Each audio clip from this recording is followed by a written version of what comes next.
On this episode, we're going to review two past events from two different promotions. The first one, I haven't done it for quite some time. It is Big Japan Pro Wrestling that dates back all the way in August 15th of 2021. This one is the Fukubukuro Performance Dainichi Xeku. So I'm excited to see what took place on this particular event. We even got International Wrestling Cartel, better known as IWC, for the Super Indy 20 that dates back on the 16th of October of 2021. And of course, finally, we cannot forget AEW Dynamite Beach Break. We got the lights out match between Adam Cole versus freshly squeezed Orange Cassidy. And of course, we cannot forget the TNT title will be on the line in a ladder match. Who will walk out? Will it be the champion Cody Rhodes? Will it be the interim champion that he beat the title from, Sammy Guevara? And of course, we got a couple of news updates for all of you to share about. So, let's get started with another episode of the Deleted Wrestle Zone.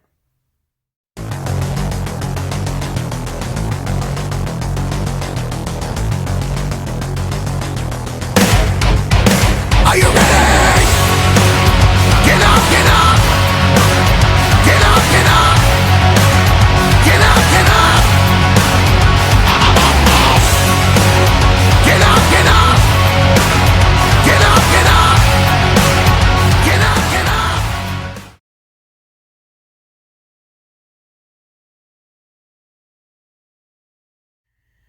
Welcome everybody to the Deleted Wrestle Zone, all things that is pro wrestling with AEW, NXT, New Japan Pro Wrestling, Impact Wrestling, the National Wrestling Alliance, various promotions, wrestlers, matches, and championships. I am your host, Gerard here. So, let's begin with Big Japan Pro Wrestling, which I haven't done for quite some time. As you know, I like to review every form of every promotion from anywhere in the world. Doesn't matter if it's Japan, Canada, Mexico, or here in the States. But I love this promotion. It's pretty good. I like it. So this event took place on August 15th of 2021. And this one is called, I believe, the Fukubukuro Performance Dainichi Xeku. Basically, we do have a lot of death matches in here, but with a little bit of concepts on this one. But we do have a title match, which is the tag team titles will be on the line. And we also got some straight up matches. No death matches at all for these three. So let's get started. The first one is a straight up match. We have Kosuke Sato and Kazuki Hashimoto versus Tatsuhiko Yoshino and Kota Sekifuda. Hopefully I pronounce it right. This was a straight up tag team match. It was pretty good. It was decent. I have seen both Yoshino and Sekifuda before.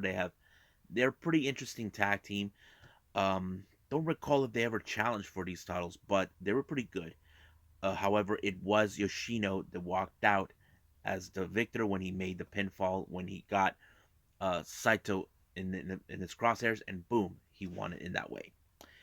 Second match is, of course, not a straight up. We got Haruyuki Aoki and Takuho Kato versus Yuya Aoki and Kazumi Kikuta. Now, don't know who these guys much that very well, but it was a very decent match. Not too much of a big deal, but it was really straight up. But however, it was Aoki who picked up the victory for his team, allowing for him to pick up the W. Now, our first death match we got, you may have heard this term before, TLC. Yes, folks, you heard that right. TLC, tables, ladders, and chairs. So we have our competitors. It's a tag team match. We have Jackie Numazawa and Ryuji Ito versus Yuki Ishikawa, and of course, a familiar name I know of, Drew Parker, who has won this tournament last year with Big Japan, and I think it was pretty amazing. I have to say, I did not know what to expect, but it was like a straight up TLC match that you normally see. I'm like thinking, how can you turn this into a death match with TLC? You know, the idea is more like you're punishing the opponent. We've seen that with the Hardy Boys, Edge and Christian, and I'm trying to remember who else. But it was Drew Parker who picked up the victory by pulling off the infamous move we all know from Jeff Hardy. You all know who that is, of course, the Swanton Bomb. So Drew Parker won by using that move. The next match is another death match. We have Metal Highway Death Match. Okay, before you ask me, I don't know what the hell is a Metal Highway Death Match. Okay, they have these weird names, but go with it. I go with it. So we got, of course, G-Shock 1010, Akira Kyoto, and Kanduro Hoshino versus Crazy Lovers, Masashi Takada and Takumi Tsukamoto. Now, I don't know what exactly is a Metal Highway Death Match, but they brought in some flat stuff that was laid out on the ground. I don't know if they brought this metal frame, but they also added some bricks, some blocks that worked, and they land really hard on their backs. Like they look like they've been that their spines were shattered in a way. But I did not anticipate a lot. But it was Takeda who picked up to pick up the victory on this one. I'm sure he was sore in the morning for that. But yeah, next up is a construction site death match. It's a singles match. Yes, if you guys want to know, yes, the entire team outside in the ring was in fact set up like a construction site. We have, of course, Yuko Miyamoto, who I've heard the name before, and also another name you guys know of. He is the current Super Asia champion, Minoru Fujita. So this was a bit. There's some moments in this match it was all comedy. Now I have nothing against it. The only thing that was so funny is how what's his name, Miyamoto got away with it. He actually tied on the belt side of Fujita that little rope that connected to the ring ropes, and he was unable to pull it off. So he pulled off a code red, but he also used his legs as leverage to make sure that Fujita does not tap out. So Fujita was still in the ring, not realizing he's stuck there. Well, Miyamoto walks out as the victor.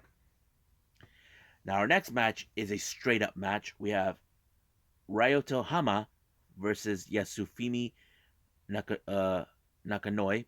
Now, if you guys never heard of this guy, Hama, he's this huge guy who's like a sumo. I'm like thinking, okay, how's this guy Nakanoi is gonna get out of this one? But I think this was the power of strength between both competitors.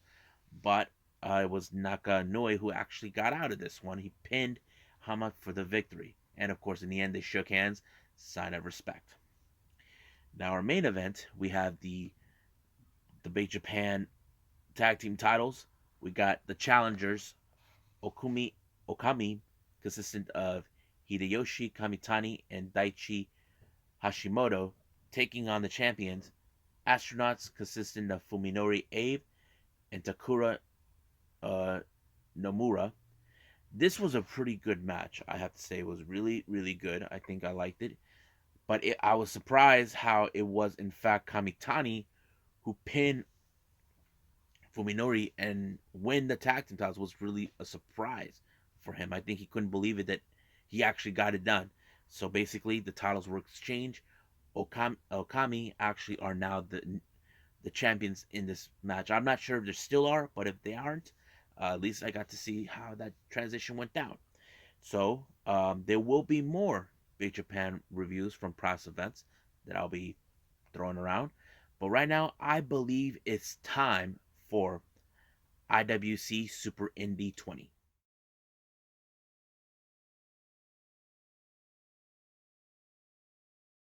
So we got International Wrestling Cartel, or better known as IWC. Now, I never seen a full show, but they did a little collaboration months prior before this one with Northeast Wrestling, or as we call it, New. I was very impressed with what they do. So this one right now, this event is called the Super Indy 20, which is a championship where they put a title on the line. Um, every year they have 8 competitors face off the quarterfinals, and then later they had the semifinal, and then, of course, the finals. But here's the kicker. Much like anything, if the champion who's involved in this type of tournament is eliminated before reaching to the finals, then automatically he is no longer the champion until a new one is crowned. So basically, the competitor has to, the champion has to be well aware. You realize what you signed up for. If you lose, you may not get you may lose the title. So basically, the champion at the time, Bill Collier, understood. So he basically gave the title, and he walked in with a full vote of confidence, believing he will walk out as the champion. Now, the first four matches were the quarterfinals. So here's the first match. We had Matt Cross versus Cole Carter. Now, I mentioned this guy before. He was one of those guys that Dave Meltzer reported about going to WWE. Now, according to what I know, now this particular match, it was pretty good. Cole Carter was the heavy favorite throughout the entire thing. So people were believing he will walk out of this match, surpass the quarterfinals, which he did. And I thought it was pretty good. I really enjoyed Cole Carter. Now, the next match, we have Jake Something versus Hammerstone. Um, this was a battle of the Bohemians, but it was Hammerstone who won by using the pendulum swing or whatever he calls it to allow him to win the match. Now, the next match, we have Acticus Cogar along with his brother, Otis. I never heard of Otis, but, Otis Cogar, taking on Anthony Green, formerly known as August Gray. I thought this match was good. It was, as you know, Acticus Cogar is known as the Silver-Toothed Satan. He will destroy anybody that stands in his way, even if that guy is Anthony Green. And it was Anthony Green that was able to pick up the victory. But however, while Acticus Cogar was pissed off how he lost, the lights turned off without any carrying the wood. Seems that, from what the commentators are saying, someone has been making a statement against the Cogars, both Acticus and his brother Otis. Three men showed up, one with the red hood, two with black, basically. And it turned out two of them were people that Acticus Cogar knows. But the third one, wearing a red hood he didn't know, Otis tried to take a look who it was. He got missed in the face, and he had carrying an hourglass, and it turned out to be a guy named Jason Gore. So it turns out this guy, Jason Gore, who I never heard of, it used to be friends with him, rivals. They even challenged each other on many occasions. And now it appears they become enemies, and they beat the crap out of Cogar to send a direct message. So basically, from what I understand, Jason Gore was, some people saying, an angelic angel, but now he sold his soul to the devil himself. So that's pretty much it. So, but Anthony Green goes into the semifinals. Next match, we got Spencer Slade. If you guys know who he is, he's that one wrestler who has an amateur background, and he's also deaf, taking on Bill Collier, the champion. This match was pretty good. I think it was very amazing. I loved but it was Bill Collier that walked out the victor. But however, during the match, Bill Collier did hurt himself on the leg, and of course, Spencer Slade, in the post-match, decided to attack him by dismantling his leg, trying to break him in half. But the real question does remain was, will he be 100% in the semifinals, because he will be going up against Anthony Green. Now, let's jump in right now to the semifinals of the Super Indy 20. We have Cole Carter versus Hammerstone. I have to say this was another great match to watch with Cole Carter. But, however, the match did not go exactly like Hammerstone would have wanted. He was attacked by Jake something because he lost, so he was bitter. However, Cole Carter took out Jake something, but the match ended in a countout. Now, Hammerstone is willing to say, okay, yes, you didn't beat me, but however, the facts are facts. You won. But however, you better bring in your A game. So Hammerstone knows that one way or another, if he does win the entire tournament, he will be meeting with him sooner than later. Now, our next match is Anthony Green versus Bill Collier. Now, the kicker is that they were saying, will Anthony Green attack attack on the injured leg? Well, I have to say that particular match didn't go in that way. Anthony Green played by the rules. Like, he knew he was he was weak, but I don't that he was hurt, but I don't think he wanted to win in that type of fashion. And the commentators made it a good point. He didn't need to do that. Why would he? He wanted to beat him in his A game because Bill Collar, he is one of the toughest sons of bitches you ever seen. But at least Anthony Green didn't act like a total jerk trying to take advantage of it. And that's what I like about the storyline on this match. It shows Anthony Green doesn't need to attack him at the injured leg. He can he could have done that, but he chose not to. He even tried to do a fist bump with when he pulled the unprettier on whatever that move he calls it, where it's almost similar to the unprettier, but he used the corner turnbuckle to launch himself off of it. But when he beat Bill Collier, he even gave him a fist bump, tried to tell him, look, I'm sorry, but business is business. And he's right. You know, it is what it is. Now, Bill Collier can beat himself and saying, yes, I lost. But if I was Bill Collier, I would go after the son of a bitch who actually hurt me, that made me go off my game. So I would do that if that was Bill Collier. Now, our next matches, we had two matches that are not involved with the finals. First one was BC Dupree and Eddie Knox. I don't know who these guys are, taking on Jack Pollock. Now, originally, if they're saying that he had to have a partner, but if he didn't, it was going to end up into a handicap match, or no, 2-on-1 match. So, however, it ended it ended with a no contest because RC Dupree took out the referee. He didn't care. What he was planning to do was to dismantle the knee that Jake Paul had before. He had surgery. But the lights go out. Nobody knows who it was. It was the return of a wrestler I never heard of either, named Jackson Argo. So basically, he has some history towards RC. They were once part of a team known as Team Storm. But however, he came back after 18 months being away, trying to how do I say this? Saying that he has some unfinished business with RC. However, he wasn't going to allow RC and Eddie Knox to how do I say this?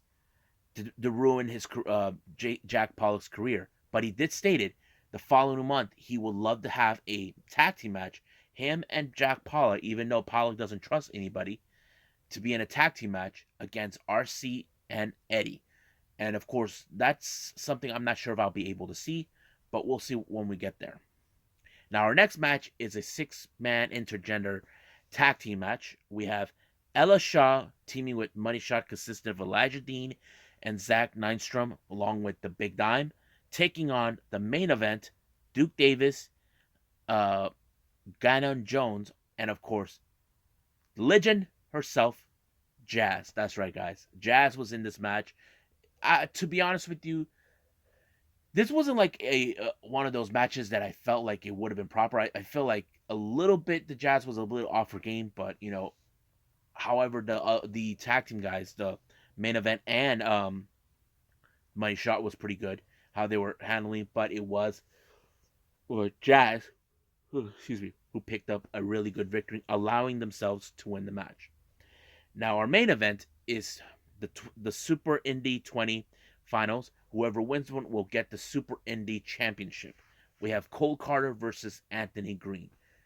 I have to say, what a match, and I was impressed with everything. But Cole Carter picked up the victory when he applied the 450 splash onto Anthony Green.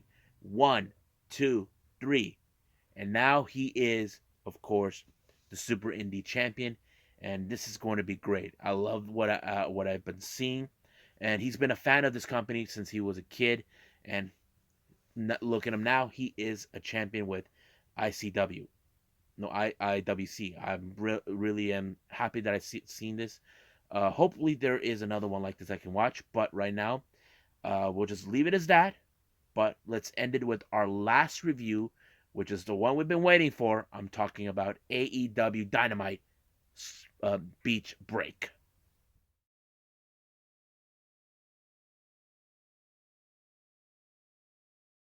Okay, so the last thing we got for review here is AEW Dynamite Beach Break in Cleveland, Ohio.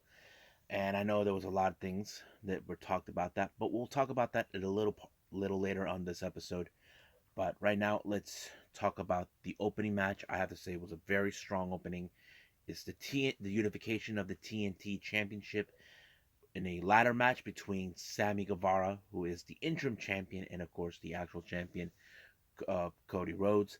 This is one of those matches that kind of like really sparked a lot of fire for everyone. I loved what they were doing with this. Not to mention, Sammy doing that cutter off the ladder with Cody, doing a lot of things, and not to mention Fuego trying to help his best friend. Because it's like Fuego would do anything for Sammy. That's the kind of character he is. But Sammy was determined to walk out. He was that guy who's like, I've been working and grinding for many years, in the independents. And I think that's tells us the story. That's who he is. But of course, he took out Cody when he put the GTH on him outside the ring and allowing himself to pick up the victory by pulling both belts and becoming the undisputed TNT champion.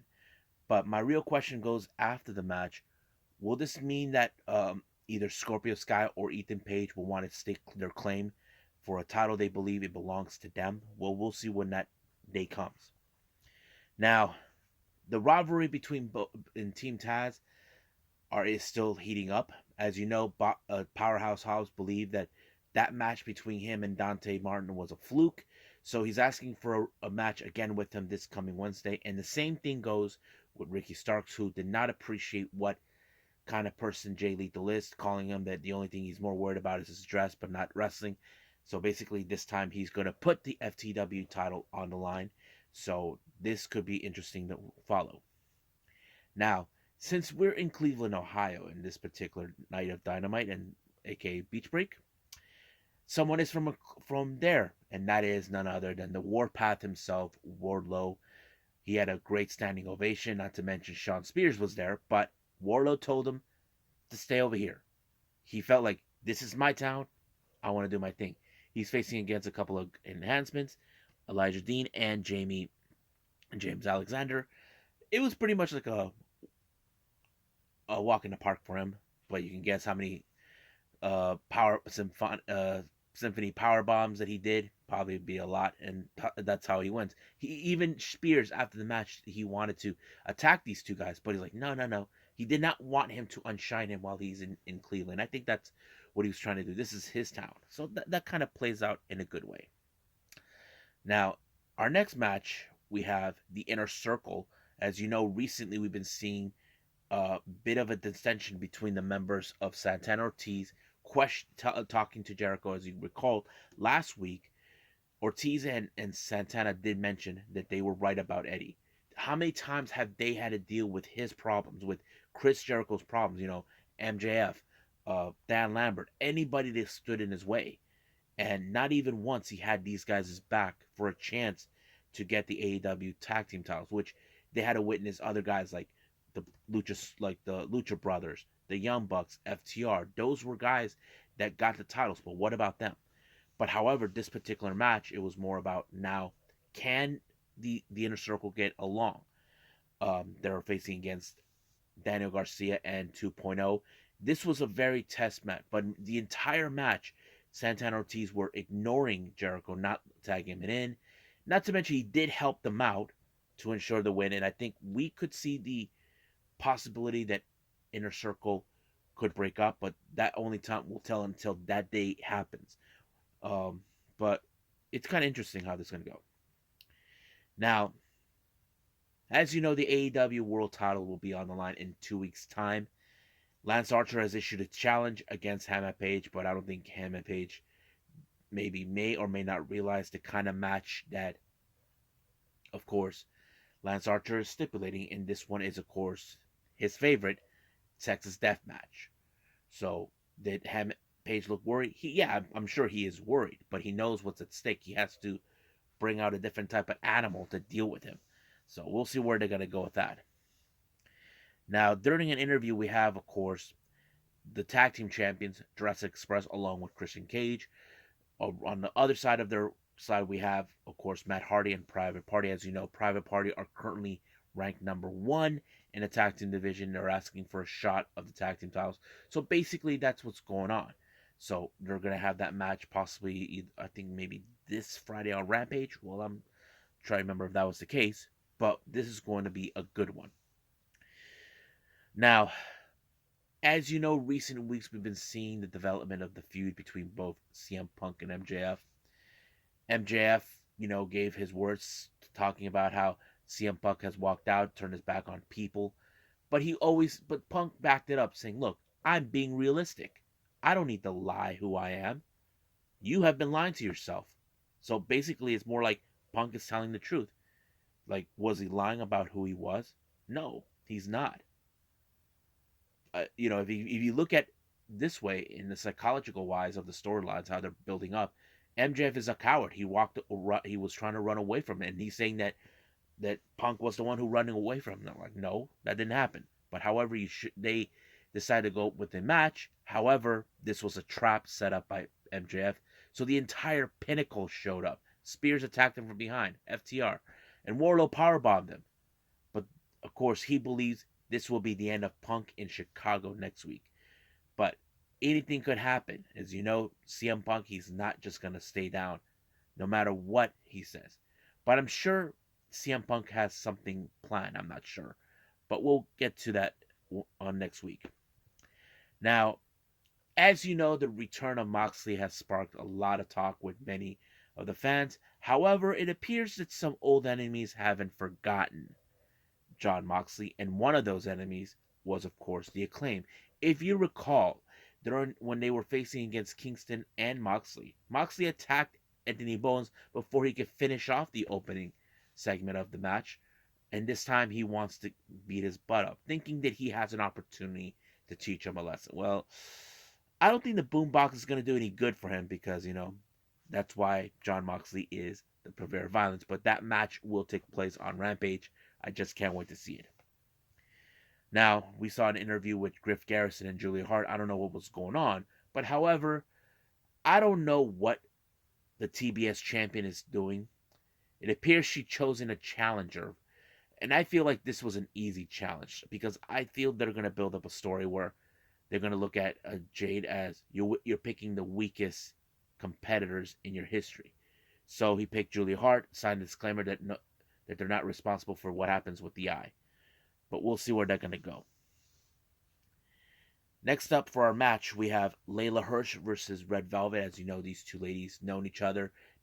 Now they're enemies. As you know, Layla Hirsch blames both Red Velvet and Chris Statlander for costing them a match that wasted a lot of money on that, and basically it was pretty good. I have to say this was a very unique stylish of wrestling.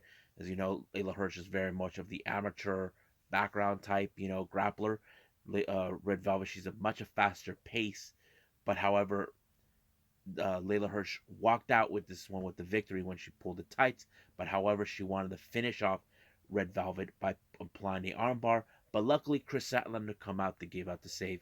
But there is no doubt we will see Chris Statlander and Layla Hirsch be in the ring for a one-on-one match. This is going to be an interesting feud. Now, as you know what happened, the House of Black has been making headways. And of course, recently we saw a video message from Pac. Looks like this feud between the House of Black and Death Triangle is going to be heating up. So basically, we will see a match between the House of Black versus the Death Triangle, consistent of Pac and Penta. So this is going to be very good.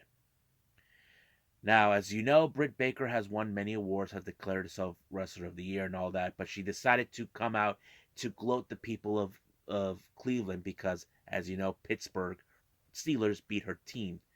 And basically, she's saying that she's there for the people of Cleveland, that she is the true champion, that she is the champion that Cleveland deserves.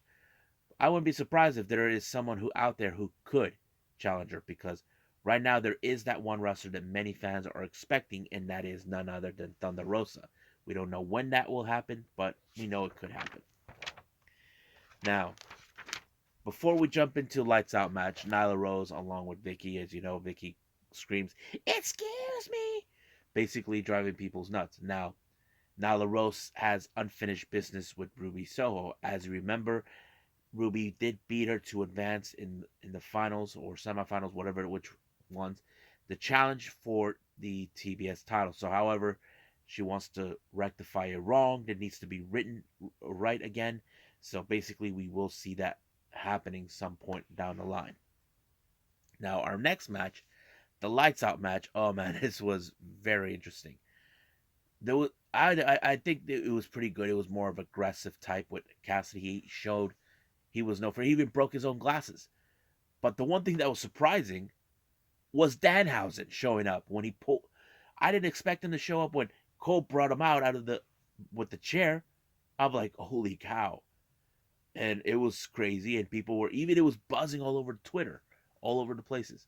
Even Brody King's like, oh no, he has to follow me here.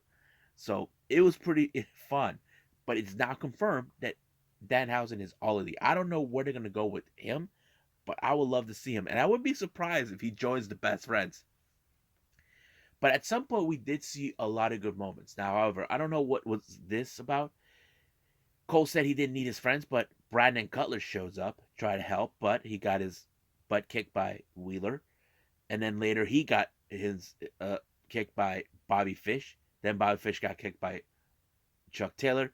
Then Chuck got super kicked by the Young Bucks, and then here comes Roppongi Vice. So basically, it's like a layer.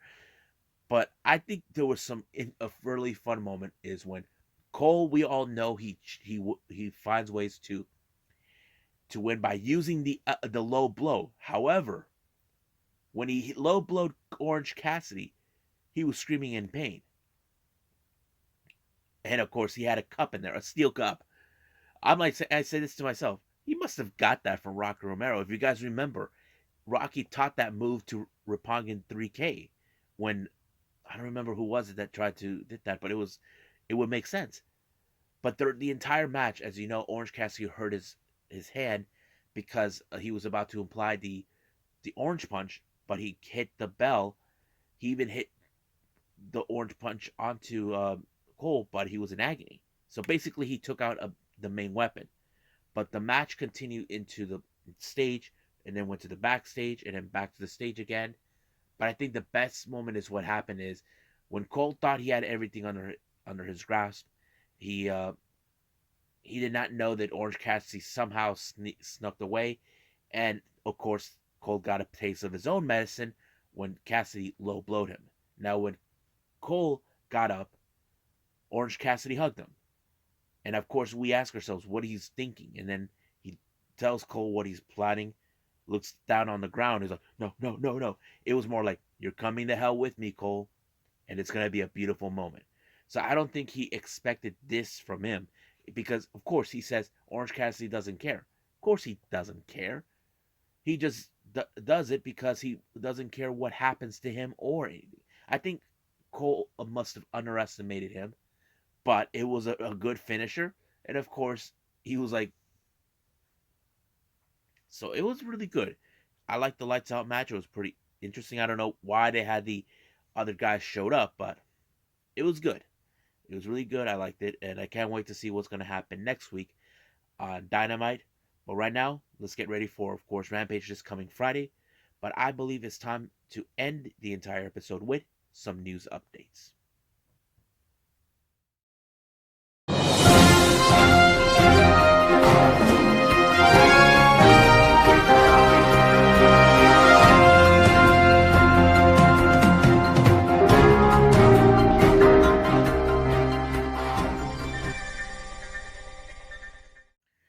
Okay, so we're here at the news updates here for all of you.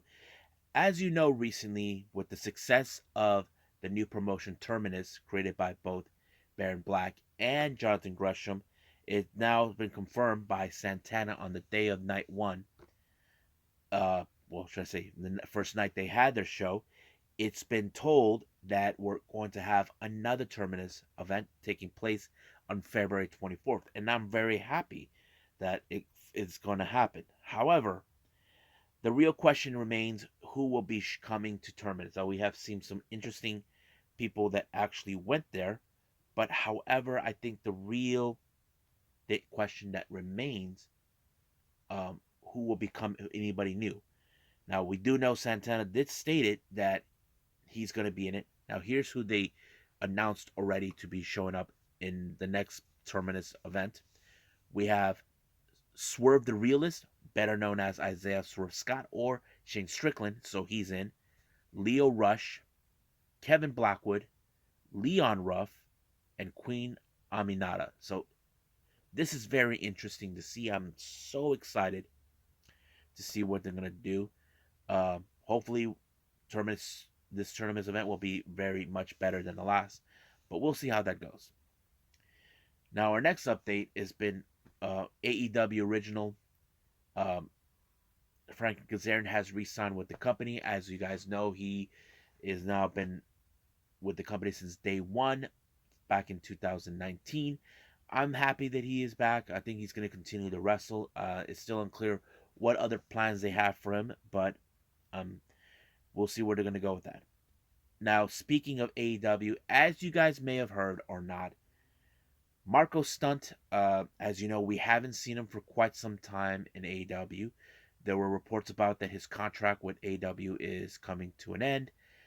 It's still not confirmed by AEW or Marco Stunt about that. But however, Marco Stunt did tweet it today that he is now accepting indie bookings. So basically, he gave a specific dates that he is available for any indie bookings.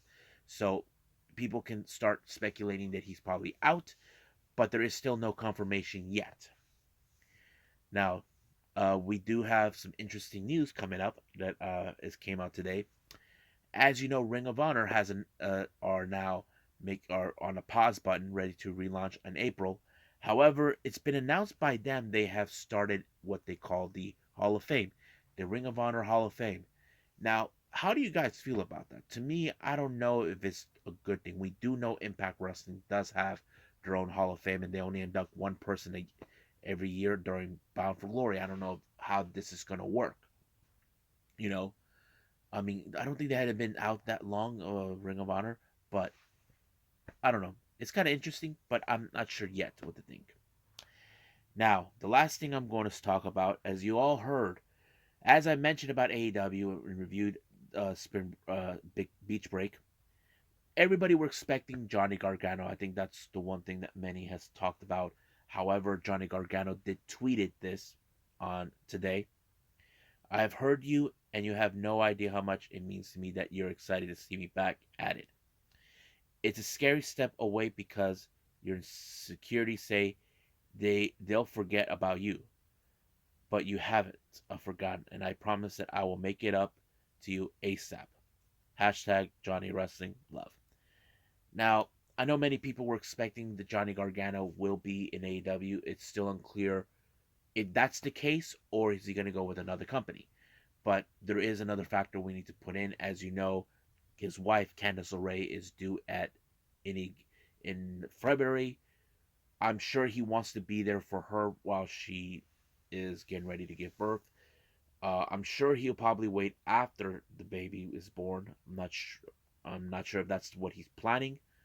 I'm not sure. There is still no word if he's been in talks with AEW. I know his contract with WWE expired last month, but there's still no talk about that. But right now, I think we all need to be patient, and we will see him again when the right timing hits for him. So I think that's pretty much it right now. So let's call it a day. Well, I hope you guys enjoyed me reviewing these episodes. You know, of course, uh, reviewing IWC for the Super Indy, um, Big Japan Pro Wrestling, and of course, AEW Beach Break.